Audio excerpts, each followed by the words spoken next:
प्रधानमंत्री ने मन की बात कार्यक्रम में कहा, वर्ष 2022 में भारत ने अनेक क्षेत्रों में पूरी क्षमता के साथ किया विकास। पूर्व प्रधानमंत्री अटल बिहारी वाजपेयी की जयंती पर आज देश उन्हें दे रहा है श्रद्धांजलि।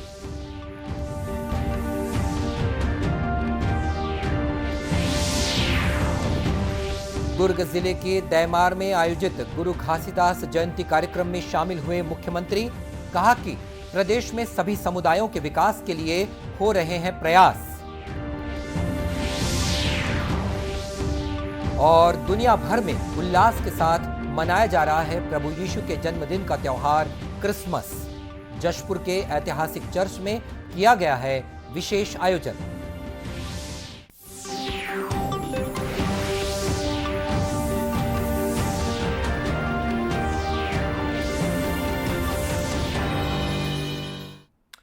नमस्कार, आप देख रहे हैं दूरदर्शन समाचार। मैं हूं मनीष अहलुवालिया और अब समाचार विस्तार से।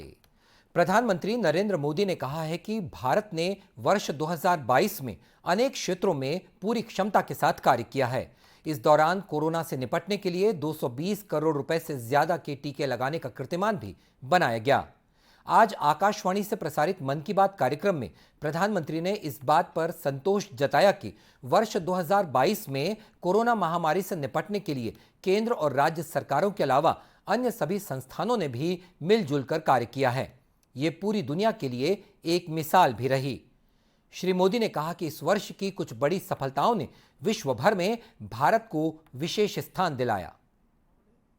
आज पूरे विश्व में भारत के लिए एक विशेष स्थान बनाया है।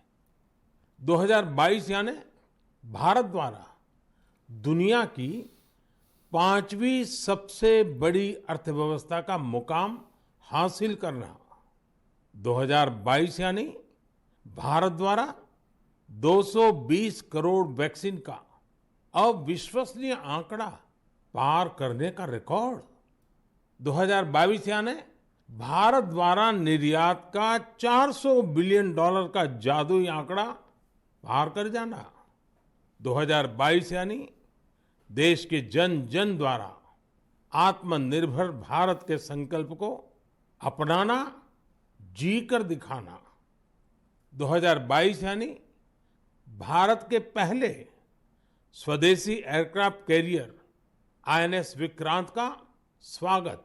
2022 यानी स्पेस, ड्रोन और डिफेंस सेक्टर में भारत का परचम। 2022 यानी हर क्षेत्र में भारत का दमखम। खेल के मैदान में भी, चाहे कॉमनवेल्थ गेम्स हो या हमारी महिला हॉकी टीम की जीत, हमारे युवाओं ने जबरदस्त सामर्थ्य दिखाया। प्रधानमंत्री ने गंगा नदी को स्वच्छ बनाने के लिए चलाए जा रहे नमामि गंगे अभियान में देशवासियों की जिम्मेदारियों को महत्वपूर्ण बताया। उन्होंने कहा कि इस नदी का स्वच्छ रखना केवल सरकार का कार्य न होकर देश के सभी नागरिकों का दायित्व भी होना चाहिए। तभी देश के सभी सामूहिक शक्ति का उदाहरण दुनिया के सामने पेश किया जा सकेगा। उन्होंने कहा कि यह पूरे देश के लिए गौरव की बात है कि भारत की इस पहल को आज दुनिया भर की सराहना मिल रही है। उन्होंने कहा कि संयुक्त राष्ट्र ने नमामि गंगे मिशन को पारिस्थितिकी प्रणाली बहाल करने के वाले 10 प्रमुख कार्यक्रमों में शामिल किया है।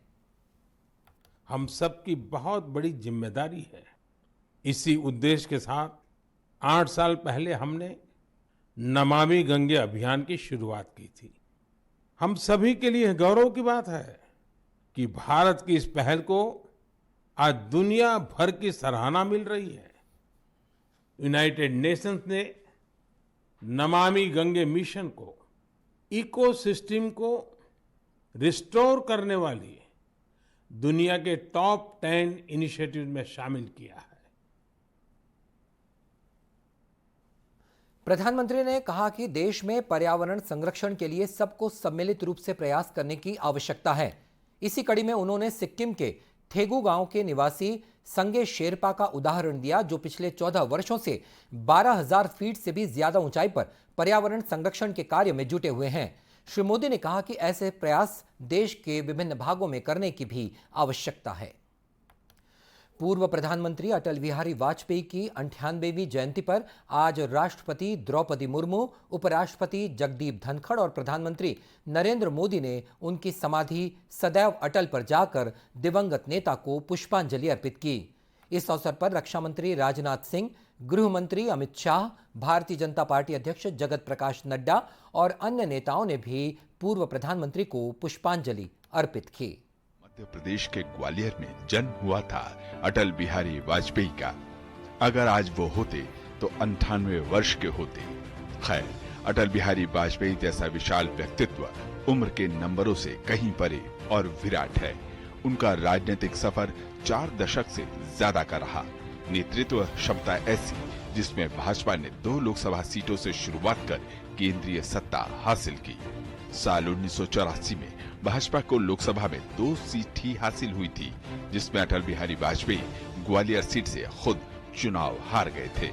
लेकिन साल 1999 में वाजपेयी के ही नेतृत्व में देश में एक गठबंधन सरकार बनी। वे पहले ऐसे गैर कांग्रेसी प्रधानमंत्री बने जिसने अपना कार्यकाल पूरा किया। उनकी सहज स्वीकार्यता इतनी थी कि विपक्षी भी उनके मुरीद थे। पहले लोकसभा में नेता प्रतिपक्ष, उसके बाद साल 1996 में पहली बार प्रधानमंत्री के रूप में शपथ ली। हालांकि उनकी सरकार विश्वास मत हासिल नहीं कर सकी और 13 दिन में ही गिर गई।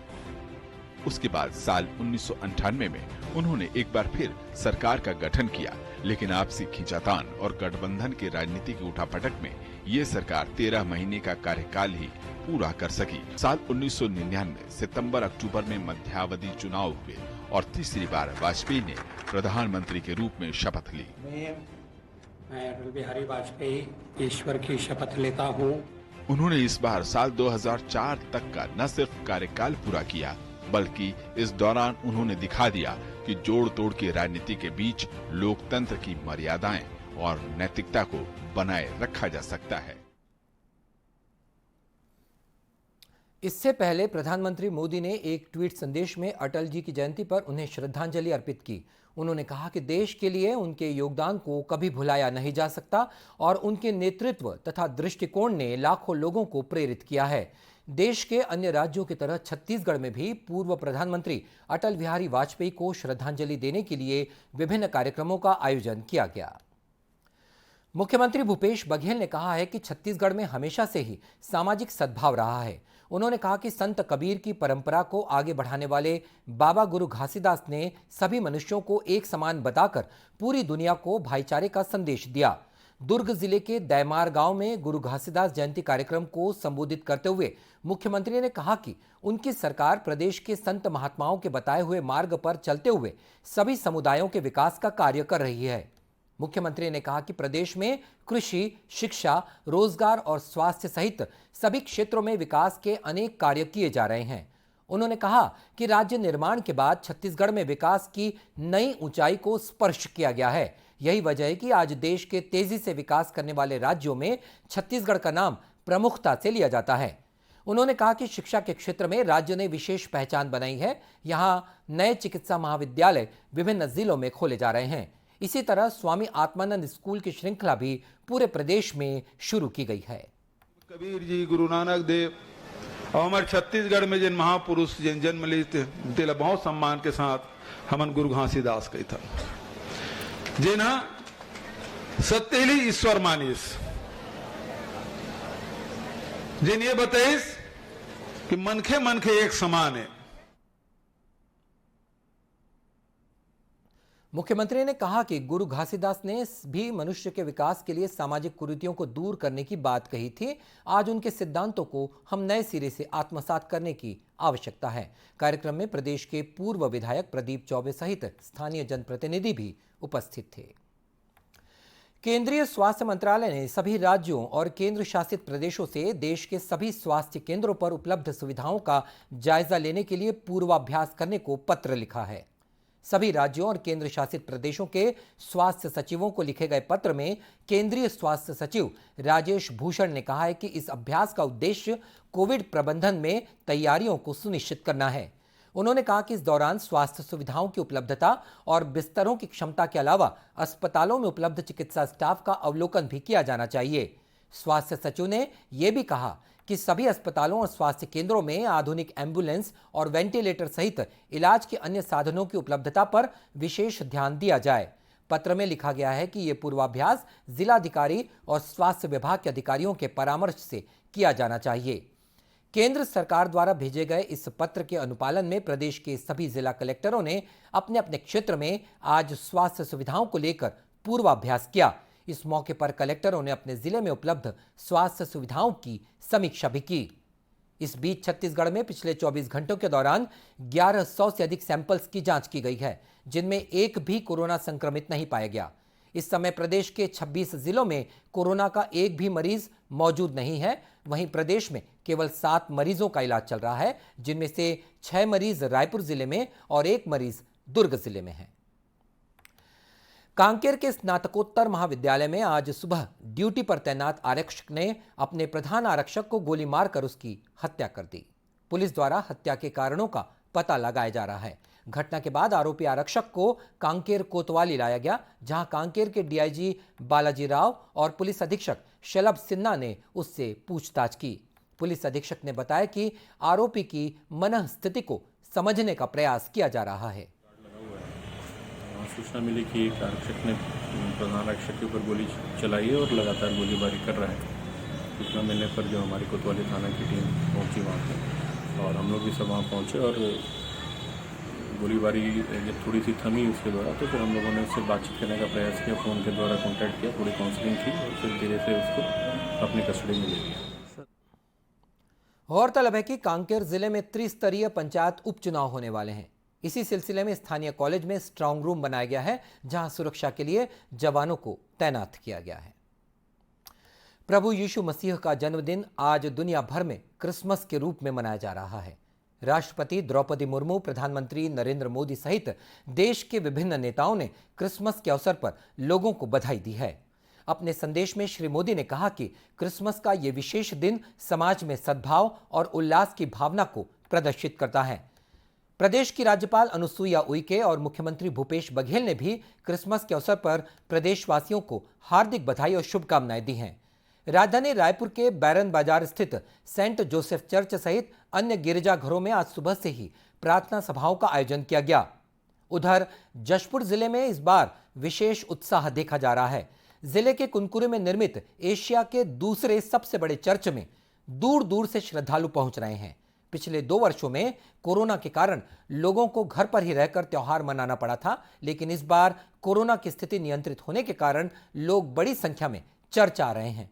इस संबंध में जशपुर के बिशप एमेनुअल कैरकेट्टा ने बताया कि दूर दराज से आने वाले श्रद्धालुओं के लिए चर्च में प्रार्थना सभाओं की विशेष व्यवस्था की गई है। चूंकि अभी लॉकडाउन समाप्त हो गया, कोरोना का लगभग समाप्त है, तो सभी पल्लियों में बढ़ चढ़ के तैयार हो रही है। और जैसे मेरे पास अभी मैसेज आ रहा है धर्म प्रांत के हर पल्ली से कि वे तो इस बार बहुत ही सही तरीके से और योजनाबद्ध इस क्रिसमस को मनाने का प्रयास कर रहे हैं। और इसी के साथ में और एक मैसेज जोड़ते जा रहे हैं कि हमको तब हमारे इर्द गिर्द जितने भी हमारे दूसरे धर्मावलंबी हैं उनको भी हम साथ में लेने का प्रयास करेंगे। और जो उस क्षेत्र के हैं तो जितने भी जाति के जो अगुए लोग हैं उनके साथ मिलकर अपने क्रिसमस के संदेश को देने का प्रयास करें। गौरतलब है कि कल रात से ही कुनकुरी के गिरजाघर में यीशु मसीह के जन्मोत्सव की तैयारियां होने लगी थी। आज सुबह प्रार्थना सभाओं के साथ कैरोल गायन भी किया गया। चर्च के बाहर प्रभु यीशु के जीवन पर केंद्रित प्रदर्शनी भी लगाई गई है। प्रदेश के अन्य जिलों में भी क्रिसमस का त्योहार उत्साह और उमंग के साथ मनाए जाने के समाचार मिल रहे हैं। और दूरदर्शन केंद्र रायपुर से प्रसारित होने वाले प्रादेशिक समाचार को आप YouTube पर भी देख सकते हैं। हमारे YouTube channel Chhattisgarh DD news पर प्रादेशिक समाचार उपलब्ध रहेंगे। YouTube चैनल का लिंक और QR कोड आप स्क्रीन पर देख सकते हैं। अपने एंड्रॉयड फोन से QR कोड स्कैन कर आप छत्तीसगढ़ डीडी न्यूज लिंक पर जा सकते हैं। इसके अलावा छत्तीसगढ़ डीडी न्यूज फेसबुक और ट्विटर पर भी उपलब्ध है। और बुलेटिन के अंत में मुख्य समाचार एक बार फिर।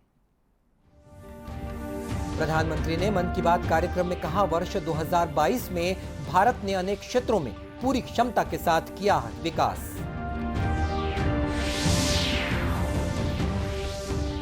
पूर्व प्रधानमंत्री अटल बिहारी वाजपेयी की जयंती पर आज देश उन्हें श्रद्धांजलि अर्पित कर रहा है।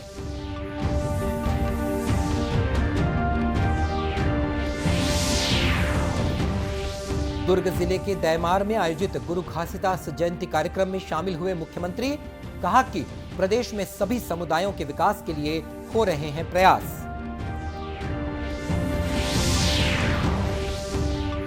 और दुनिया भर में उल्लास के साथ मनाया जा रहा है प्रभु यीशु के जन्मदिन का त्योहार क्रिसमस। जशपुर के ऐतिहासिक चर्च में किया गया है विशेष आयोजन। और इसी के साथ ये समाचार बुलेटिन समाप्त हुआ।